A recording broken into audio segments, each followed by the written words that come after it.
Shalom, shalom. Shalom de Deus na sua vida, na sua casa, na sua existência. Vamos aprender? Porque aprendizado muda comportamento. Nós estamos nessa caminhada, na jornada, nesse caminho de sabedoria, porque todos os dias nós precisamos buscar ser mulheres sábias.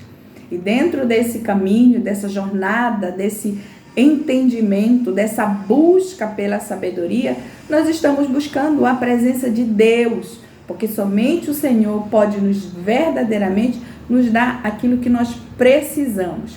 Então, hoje, o capítulo que nós vamos trabalhar de Provérbios, porque nós estamos trabalhando Provérbios, é o capítulo 21. A nossa tarefa devocional é entender e praticar. Porque como a própria Bíblia fala, nós somos chamados não somente para ser ouvintes, mas somos chamados para ser praticantes da palavra de Deus. E a prática da palavra de Deus, ela precisa ser uma constante. Ela precisa estar na nossa vida, no nosso cotidiano, no nosso dia a dia, no nosso comportamento. E a partir dessa prática, com certeza, nós teremos respostas ou resultados em Deus para essa estação. Então, como a gente tem observado e aprendido em Provérbios, o capítulo 21, ele tem alguns que eu gostaria de destacar, que eu destaco para a minha vida, e vou compartilhar a minha experiência um pouquinho aqui. Então, diz assim o 2, eu destaco o 2. Todo o caminho do homem é reto aos seus próprios olhos, mas Yahvé, o Senhor, é quem julga suas motivações mais íntimas. Nessa versão diz assim: todo o caminho do homem é reto em sua opinião, mas o Senhor pesa os corações. E a nota explicativa isso confirma a afirmação de que o homem olha as aparências, mas Deus vê o coração. E aí a gente tem uma referência em 1 Samuel 16, 7 e 1.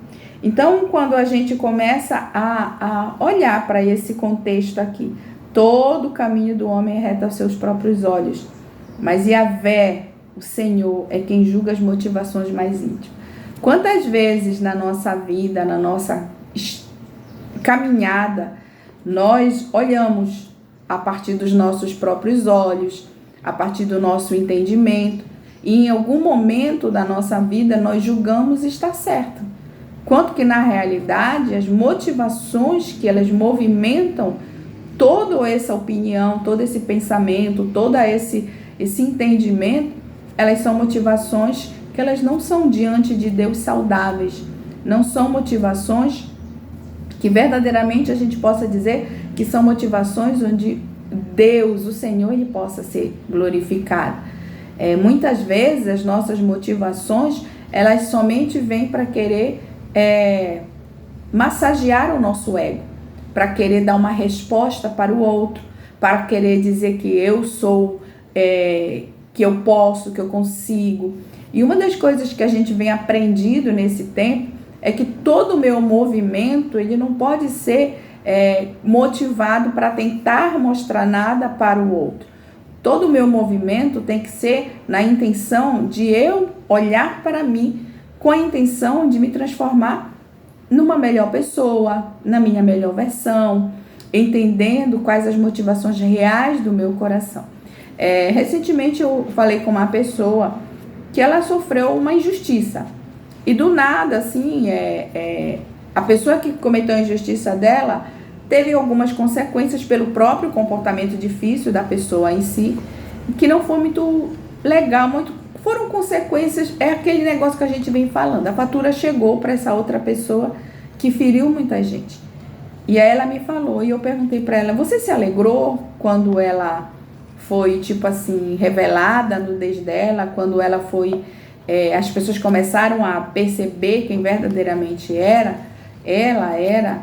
E aí ela disse: não, eu não me alegrei, porque ainda que, digamos, ela tivesse sofrido injustiça pela mão da outra, mas a partir do momento que essa outra é exposta, que a nudez dela é revelada, que as pessoas descobriram quem verdadeiramente essa pessoa eu não posso me alegrar, Porque isso é uma motivação incorreta, é uma motivação equivocada, é aquele tipo do bem feito. Ah, bem feito, fez para mim, Deus me vingou. Deus não age assim. Deus não faz dessa forma. Não é assim que Deus age. E a própria Bíblia diz que é para a gente não nos alegrar com a queda do outro. Ela nos orienta com a desgraça, com a queda do outro. Por quê? Porque Deus pode olhar isso e colocar a gente lá no lugar, nesse lugar. Né? Então, assim, não dá para a gente viver uma vida entendendo que nós somos mulheres em Deus, por Deus, para Deus, com visão de reino. E quando nós sofremos injustiça, nós queremos que tem que sofrer vingança, tem que ter o pago, tem que acontecer com ela. Tudo tem o tempo, a hora e o momento que Deus vai agir em nosso favor. E às vezes, muitos processos que nós passamos, e na maior parte dos processos que nós passamos, são permitidos por Deus, e dentro desse contexto, muitos são para nos tratar. Ou porque nós tomamos algumas decisões equivocadas, ou porque nós tomamos comportamentos inadequados, ou coisas desse tipo. Então, a gente precisa muito bem saber quais são as motivações dos nossos corações. E a gente só vai saber isso olhando para dentro de nós. Eu nunca vou descobrir qual é a motivação real do meu coração olhando para o outro. Eu não vou conseguir descobrir qual é a motivação real do meu coração olhando o comportamento do outro, olhando a ação do outro, olhando a vida do outro. Mesmo no caso de quando nós somos injustiçados, nós temos que, sim, apresentar todas as coisas em oração diante de Deus. Mas no momento que essa pessoa, digamos, a fatura chegar para ela, que a gente não há necessidade da gente se alegrar e se sentir vingado. Porque esse sentimento de vingança, ele não pode habitar no coração do cristão. Ele não pode fazer parte da nossa vida. Ele não pode, digamos assim, ter morada dentro do nosso coração. E nós precisamos olhar o outro, mesmo aqueles, digamos, que algum dia se levantou com injustiça, com compaixão. É fácil? Não é fácil. Não é fácil para mim, não é fácil para ninguém. Mas é por isso que nós temos a presença do Senhor na nossa vida. É por isso que nós temos a presença do Espírito Santo. É por isso que nós não andamos sozinhos. É por isso que quando o Senhor ele foi assunto ao céu, ele subiu ao céu, ele disse: olha, eu não vou deixar vocês órfãos, não. Eu vou trazer o Consolador para estar com vocês. E é por isso que nós precisamos ter essa clareza, que nós não estamos sozinhos, nós temos o Consolador, nós temos o Espírito Santo que nos acolhe todos os dias. Então, quando eu falo de motivação, eu preciso olhar para dentro de mim, o que verdadeiramente estão dentro de mim, o que me motiva. Porque motivação, resumindo, é o que motiva você. O que tem motivado a sua vida? E a Bíblia diz assim, olha, todo caminho do homem é reto aos seus próprios olhos, mas Yahvé, o Senhor, é quem julga as suas motivações mais íntimas. O que nos motiva? O que motiva a nossa ação? É motivo da ação. Qual é o motivo que eu tenho para realizar alguma ação ou determinada ação? O que está dentro do meu coração? O que habita dentro de mim?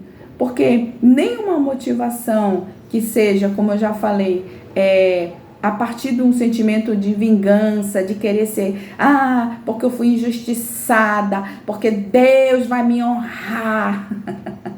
Deus vai me honrar. E Ele vai me vingar.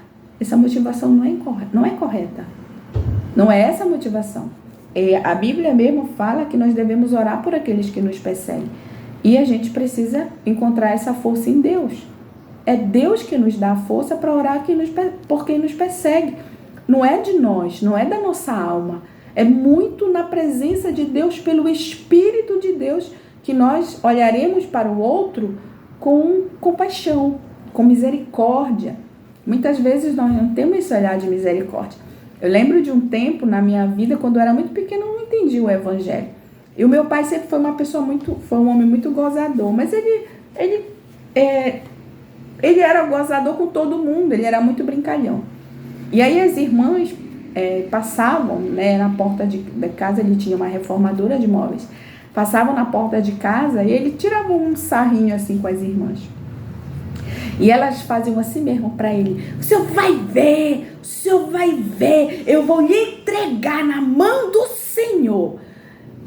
E naquele tempo, eu confesso que eu cresci vendo esse contexto. Eu tinha medo de que alguém me entregasse na mão do Senhor. Eu cresci tendo medo que alguém me entregasse na mão do Senhor. Eu cresci tendo esse entendimento. Eu não tinha entendimento da palavra. Eu cresci dentro desse contexto de medo. Então eu pisava em ovos porque eu não queria que ninguém me entregasse nas mãos do Senhor. Porque a forma como era colocado era como um Deus vingativo, um Deus punitivo, um Deus que não tem misericórdia, porque, fez uma brincadeira. Era uma brincadeira de mau gosto. A gente não está aqui para passar pano, a gente está aqui para falar a verdade, né?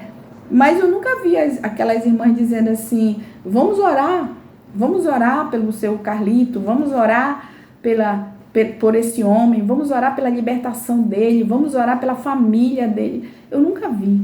E eu cresci nesse ambiente: vou te entregar na mão do Senhor. E hoje a gente começa a perceber que não é verdade. Que hoje, uma das coisas que eu mais quero que as pessoas me entreguem na mão do Senhor. Porque eu tenho entendido que não tem lugar melhor para estar do que na mão do Senhor. Mas esse entendimento eu já vim ter quando eu vim conhecer a palavra de Deus. Então Deus, ele não está a nosso serviço, não, para nos vingar, para nos justificar, assim, no sentido de que alguém fez mal para mim, então tem que levar a paga. Ele já nos justificou. A nossa justificativa já foi no sacrifício, na cruz, no Calvário. Nós já temos todas as coisas. Nós não podemos ser mulheres reféns de mágoa, de sentimento, de raiva, de motivações incorretas. Nós precisamos ser mulheres livres em Deus. Nós precisamos ser mulheres livres no Senhor, tratadas, curadas, libertas, para que quando as adversidades da vida chegarem, a gente possa olhar para o outro como uma alma aprisionada, assim como o meu pai um dia foi uma alma aprisionada, porque ele verdadeiramente era uma alma aprisionada. Ele era uma alma aprisionada, e já na velhice dele, o Senhor libertou e salvou para ele. Mas naquele momento, eu não vi ninguém tendo compaixão, oferecendo para ele a palavra, oferecendo para ele Jesus, porque ele não conhecia o amor de Deus. Ele não tinha entendimento do amor de Deus. Para ele tudo era brincadeira, tudo era zoeira, e a vida dele era assim. E muitas vezes nós nos comportamos desse jeito e nós queremos vingança. Nosso Deus, ele não é Deus de vingança. E quando houver necessidade dele fazer justiça em nosso favor, ele fará. Ele fará, porque ele é Pai, ele é fiel, ele é bom. Quando houver necessidade dele entrar com juízo, com justiça, em nosso favor, ele fará. Não precisa a gente desejar, não precisa a gente querer que o outro se dê mal, querer que o negócio do outro feche, desejar que o outro, fulano vai falir porque fez algo contra mim. Talvez muitas coisas que acontecem na nossa vida, Deus permite para nos tratar, para a gente olhar para o outro e ver que esse outro, ele também é merecedor. Não merecedor, a palavra não é merecedor exata. Ele também é uma alma que precisa, assim como eu, de Jesus. Porque na realidade nós não somos merecedores de nada. De nada, nada, nada. Ninguém é merecedor de nada. A gente não é bom. Bom é o Senhor e Ele nos dá porque Ele nos ama. Mas todos nós precisamos, assim como eu preciso, o outro também precisa. Encontrar Jesus, encontrar o amor da nossa vida. Jesus, ele é o amor da nossa vida. E nós precisamos levar esse amor para o outro, porque muitas vezes as pessoas, elas não enxergam o comportamento dela, elas não enxergam a vida que elas têm. E nós, enquanto mulheres sábias, precisamos mostrar a esse outro que mesmo quando ele comete injustiça, Deus o ama. Mas Deus não ama o pecado dele. Deus não ama a injustiça dele. Deus ama ele, a pessoa. E Deus está disposto a qualquer momento libertar essa pessoa, entrar com cura, com libertação, para que o nome do Senhor seja glorificado. Porque o sacrifício da cruz, ele é para todos que estão dispostos a verdadeiramente ter um encontro com Deus, se relacionar com o Senhor e ter uma transformação de vida.